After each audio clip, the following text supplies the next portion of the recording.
Okay, children, so we are in the chapter 10, that is respiration in organism.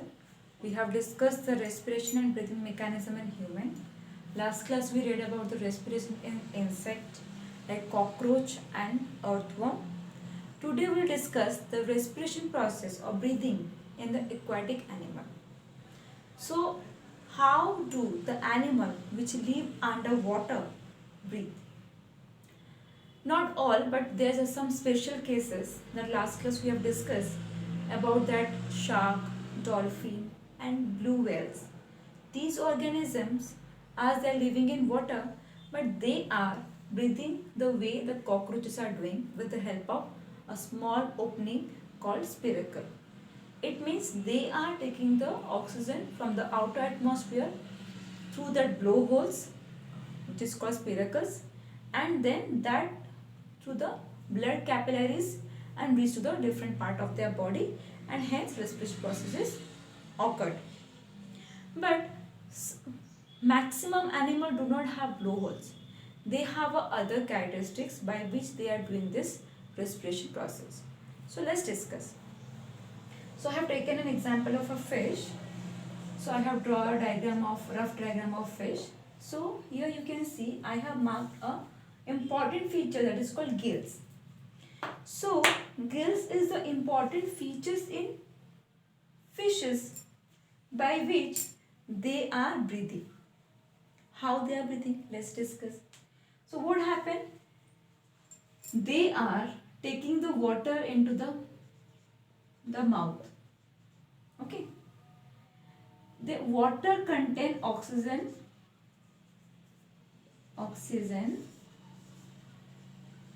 in dissolved form. Okay.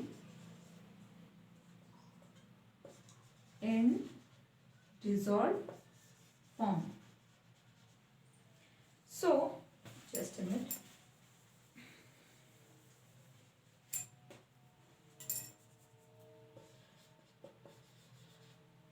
So, water contain oxygen in dissolved form.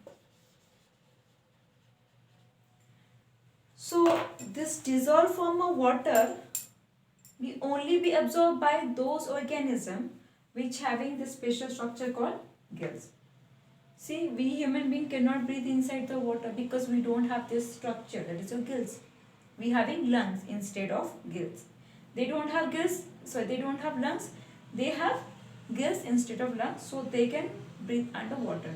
But if they are coming out of water, they cannot breathe. So how it is happening? Let's see.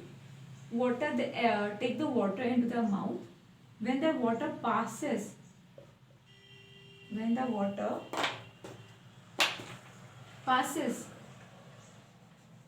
through this gill, the gill has the capacity to absorb the oxygen. Okay. After the oxygen absorbed by the gills, okay, it will be oxygen is absorbed by the gills. Then water is removed out from the mouth again. Okay, water is out. Now, how it is reaching to each and every part of the fish body? So this oxygen, after absorbed by the gill is red in color. I have drawn over red because it is connected with the blood capillaries. What? Blood capillaries. Okay, so it is connected with a network of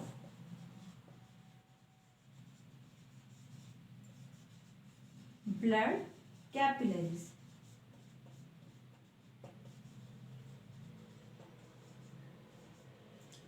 Blood capillaries. Okay, and the oxygen through the blood capillaries reach to the each and every part of the fish, and hence the respiration processes takes place inside the body. After the respiration process, they will produce energy and carbon dioxide.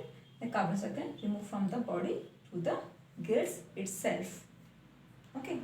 So this is how the aquatic animals, especially the fishes, those who are having gills, they are doing the respiration underwater. This feature is a special feature called gills, which is present in aquatic animals only. Okay, but not all. Example, if I am going to give you a well, I told you about the well having blowholes, so they are breathing through that. If I going to say about your what frog, frog in the tadpole stage, when they are very small, so in that time they are having gills so that they can breathe inside the water. After they will going to be adult, become a frog, they produce a lungs. Their gills is disappeared and they produce lungs. So they are breathing outside the what? Water. So different animal have different feature for breathing and respiration process. This is how aquatic animal breathe. The special features called gills. I hope you understand. Next class we discuss about the respiration in plants. Thank you.